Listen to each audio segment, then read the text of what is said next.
93.5 red FM पे New York radio festival 2015 का best innovation and best narration category में awarded show एक कहानी ऐसी भी सीजन 3 प्रवीण के साथ।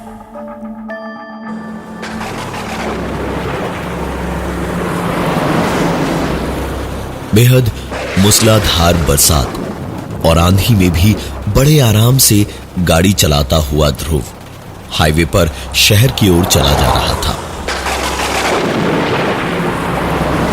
घना अंधेरा था, कुछ भी दिखना मुश्किल था। ध्रुव बस सोच रहा था कि कैसे इस हालत से निकलकर जल्द से जल्द घर पहुंचेगा, जब अचानक ध्रुव की आंखें बिल्कुल अपनी खिड़की पर अटक सी गई। उसके सामने बिना कुछ किए, बिना उसके बटन को दबाए ही खिड़की का कांच अपने आप खुलता जा रहा था। जरूर लॉक में पानी गया होगा। यह सोचकर फिर से ध्रुव को लगा कि क्या बेवकूफी भरी बातें हैं ये। उसने तुरंत कांच वापस चढ़ाए और गाड़ी चलाता रहा। हर वो पल जो गाड़ी को चला रहा था वो घर के पास और खतरे से दूर जाता जा रहा था। ध्रुव ने गाड़ी कुछ ही आगे बढ़ाई थी जब इस बार ड्राइविंग सीट के दूसरी ओर वाला शीशा अपने आप नीचे होने लगा। ध्रुव बुरी तरह से चिढ़ रहा था। उसने उस शीशे को वापस चढ़ाया और गाड़ी चलाता ही रहा।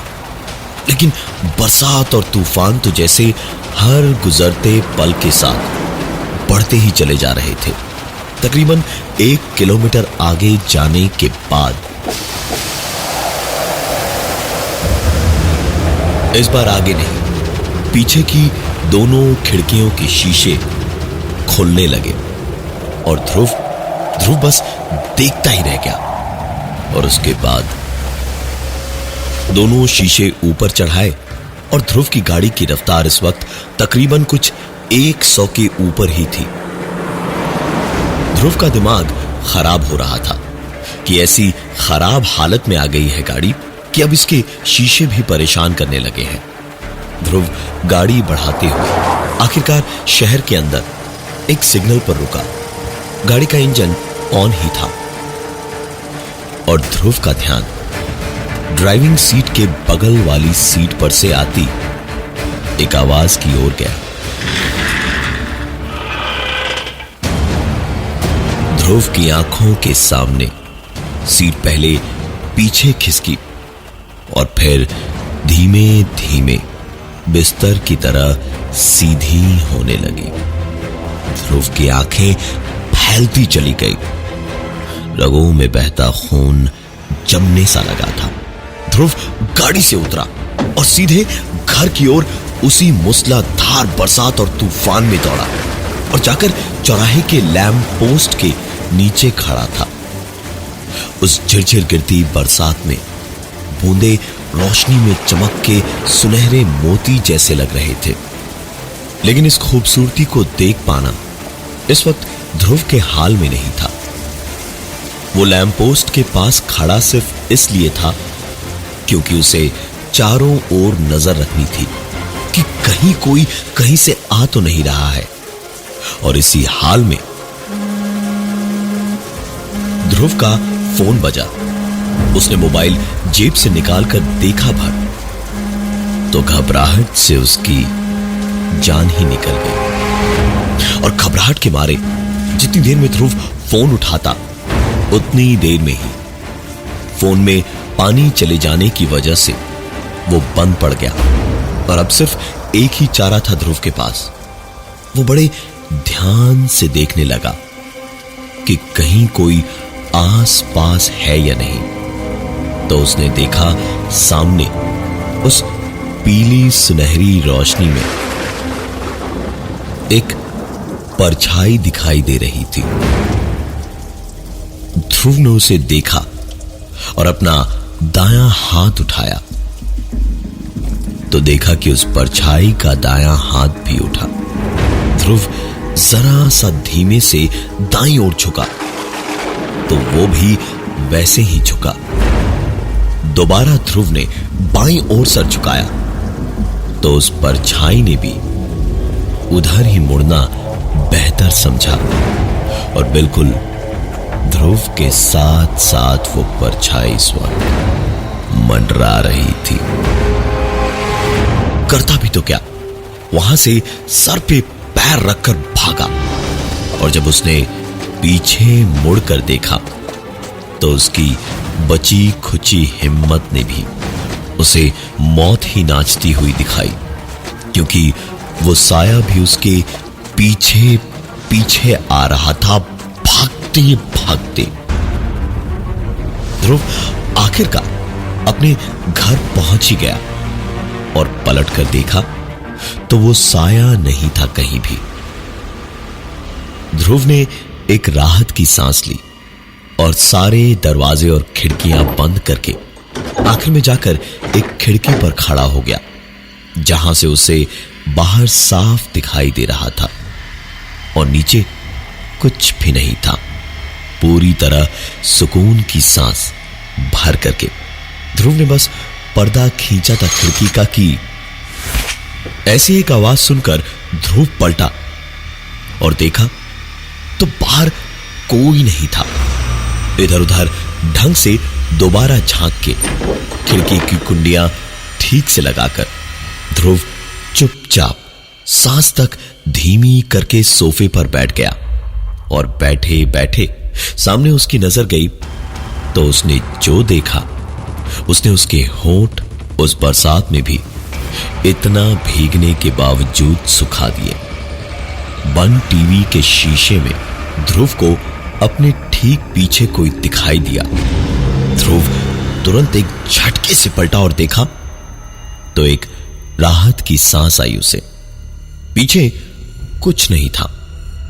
ध्रुव को भी लगा कि इतनी देर जो सब हो रहा था इसकी वजह से शायद उसे ऐसे वहम हो रहे थे और कुछ देर आंखें बंद करके सोफे पर सर आराम से रखकर बैठा रहा और फिर दोबारा आंख खोल के टीवी की ओर देखा तो वो अभी भी ध्रुव के ठीक पीछे खड़ा था और धीमे धीमे नीचे ध्रुव के कंधों पर झुक रहा था।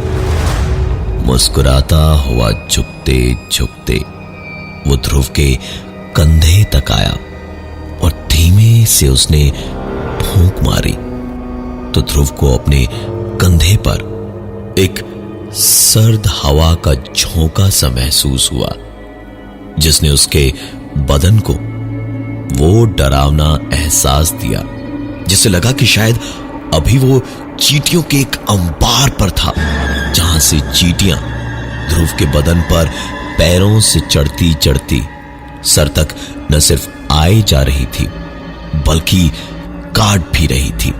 इसी बुरी हालत में अचानक ध्रुव तड़पने लगा, छटपटाने लगा, क्योंकि पीछे कोई दिखाई तो नहीं दे रहा था, लेकिन किसी ने ध्रुव का गला पकड़ के उसका दम घोंटकर उसे मारने की कोशिश शुरू कर दी थी। ध्रुव बड़ी मुश्किल से सांस ले पा रहा था। उसका हिलना डुलना मुश्किल हो रहा था जब उसने दिमाग लगाया और बचने के लिए उल्टी तरफ नहीं बल्कि उसी तरफ खुद को धक्का दिया जिस तरफ से लगा था कि हाथ आए थे और सोफे समेत पीछे की तरफ गिरते ही गले पर से दबाव छूट गया। ध्रुव अपनी गर्दन को खड़े होकर संभाल ही रहा था जब खिड़की के कांच को तोड़ते हुए अंदर आकर कुछ गिरा, जिस पर नजर गई तो ध्रुव के होश उड़ गए। उसके सामने उसकी कार की चाबी पड़ी थी जो वो सड़क पर छोड़कर आया था, सिर्फ और सिर्फ अपनी जान बचाने के लिए। ध्रुव ने चाबी उठाई और नीचे भागकर दरवाजे पर पहुंचा तो दरवाजे पर खड़े होकर उसे एक और झटका लगा।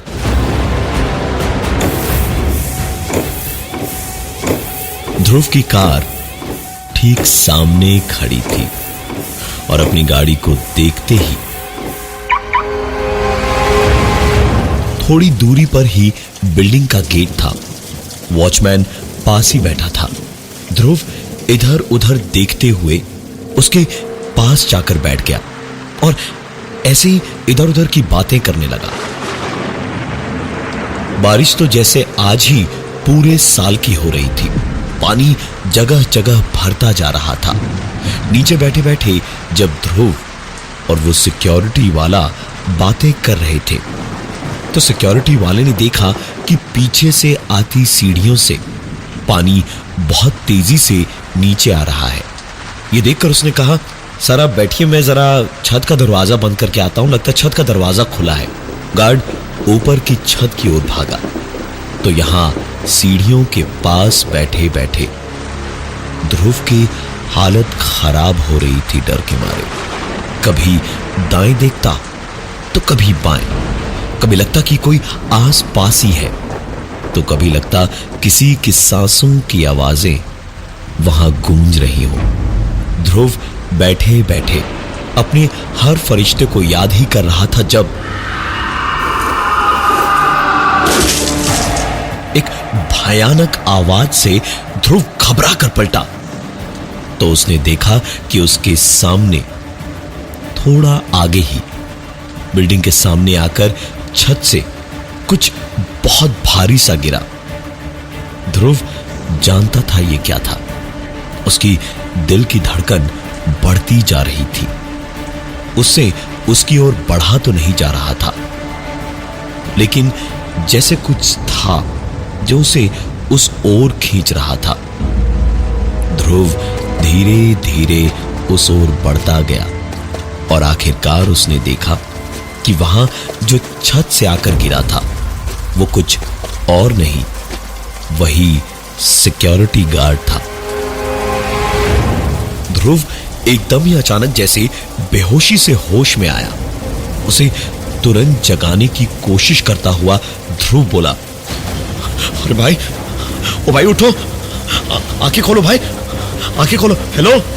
वापस उस सिक्योरिटी गार्ड की टेबल तक दौड़ पड़ा पानी की बोतल लेने और पानी की बोतल उठाकर वापस जमीन पर पड़े सिक्योरिटी गार्ड तक जाने को मुड़ा ही था जब सीढ़ियों से उतरते हुए किसी ने कहा, अरे सर क्या हुआ, आप ऐसे क्यों भाग रहे हैं? ध्रुव बोलता हुआ ही पलटा, अरे वो सिक्योरिटी गार्ड छत से नीचे गिर, लेकिन अपनी बात पूरी नहीं कर पाया क्योंकि सीढ़ियों पर ध्रुव के सामने ध्रुव को ऐसी परेशान हालत में देखता हुआ वही सिक्योरिटी गार्ड खड़ा था। ध्रुव के हाथ से तो बोतल छूट कर गिर गई। उसका हाल देखकर सिक्योरिटी समझ गया था कि कुछ तो गड़बड़ है। वो आया और ध्रुव को संभाल कर बैठाया और उसे पानी वानी पिलाया ही था जब बिल्डिंग के बड़े से लोहे के गेट पर किसी ने खटखटाया। सिक्योरिटी गार्ड छाता पकड़े हुए गेट तक गया और गेट जरा सा खोलकर किसी से उसने थोड़ी देर बात की। साफ समझ आ रहा था कि उधर भी छाता लिए बाहर कोई खड़ा था।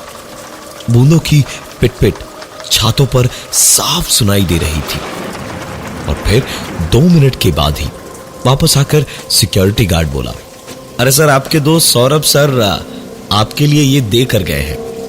हमने कहा कि आप खुद ही मिलकर दे दीजिए, तो बोले नहीं, आज एक सरप्राइज गिफ्ट आपने दिया है तो एक वो भी दे के रहेंगे। ध्रुव की आंखें ये सुनकर फैलती चली गई। ये हो ही नहीं सकता था। सौरभ कैसे यहां आ सकता था?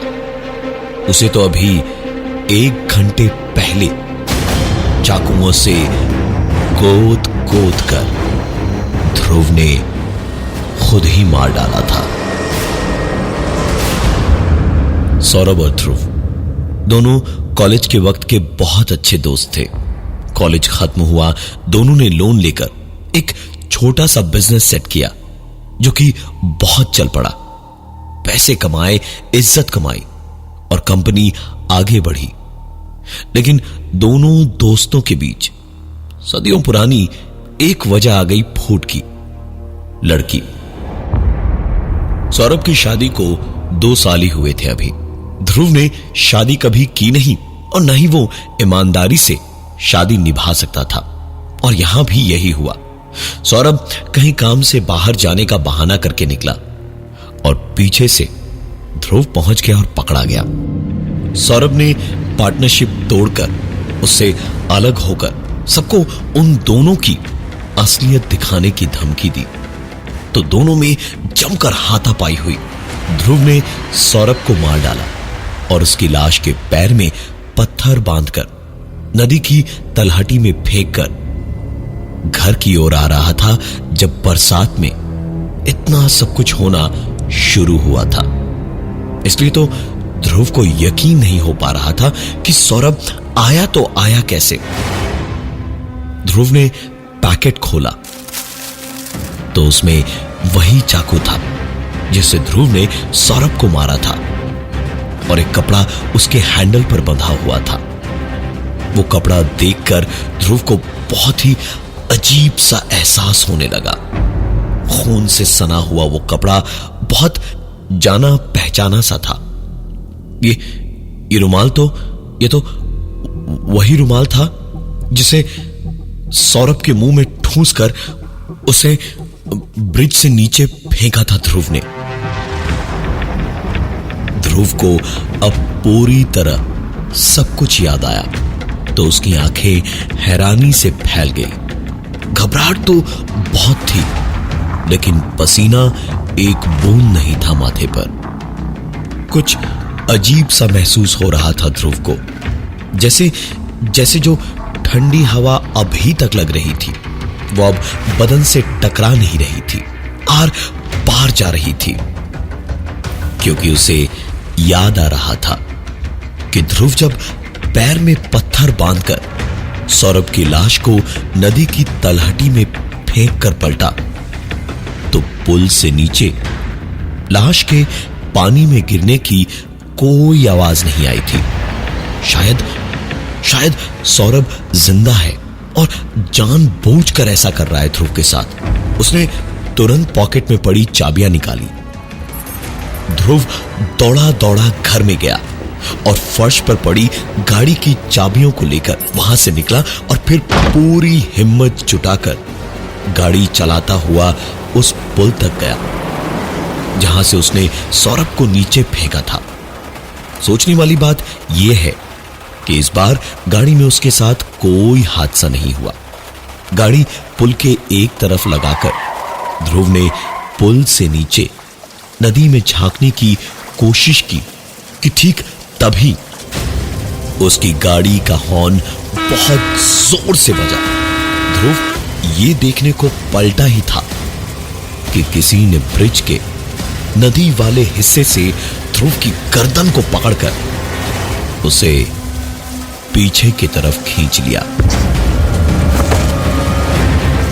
ध्रुव के शरीर का आधा हिस्सा ब्रिज के इस तरफ सड़क पर और आधा हिस्सा नदी की तरफ था, और तभी उसके कानों में एक आवाज ने ठीक पीछे से कहा, भाई कहता था ना मुझे तू, चल भाई साथ बहुत जी लिया, मुझे तो मार दिया, अब मरने की बारी तेरी है।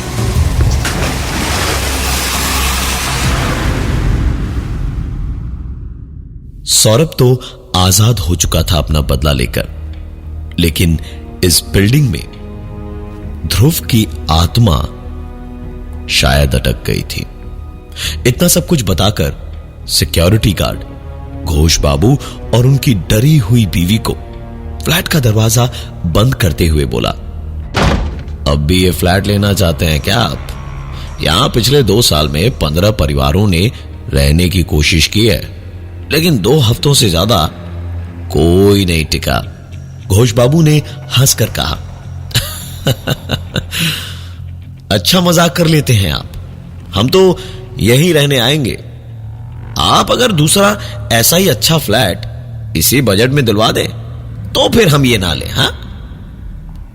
सिक्योरिटी गार्ड ने उस वक्त तो कुछ नहीं कहा, लेकिन सोच कर बैठा था कि एक दो हफ्ते के बाद जब ये यहां से भागेंगे तब इनको जवाब देगा, लेकिन उसे मौका ही नहीं मिला क्योंकि घोष बाबू वहां रहने आए ही नहीं। उनकी गाड़ी का वापस जाते वक्त बीच रास्ते में ही एक्सीडेंट हो गया। मैं हूं प्रवीण और ये थी आज की एक कहानी ऐसी भी 93.5 रेड एफएम पे न्यूयॉर्क रेडियो फेस्टिवल 2015 का best innovation and best narration category में अवॉर्डेड शो एक कहानी ऐसी भी सीजन 3 प्रवीण के साथ।